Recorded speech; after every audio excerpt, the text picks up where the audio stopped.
Hello friends, welcome back to the my new video guys and my YouTube channel guys. Today friend we are going to talk about guys Oppo phone guys.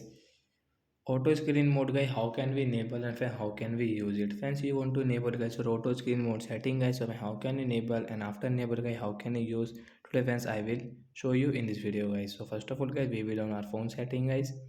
So after on phone setting, where is guys our auto rotate mode setting guys. So direct guys, we will search here guys auto.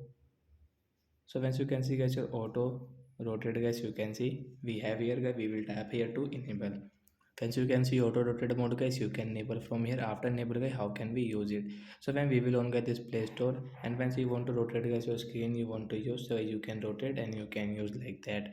So that way guys we can enable guys auto rotate screen guys, and guys we can use it.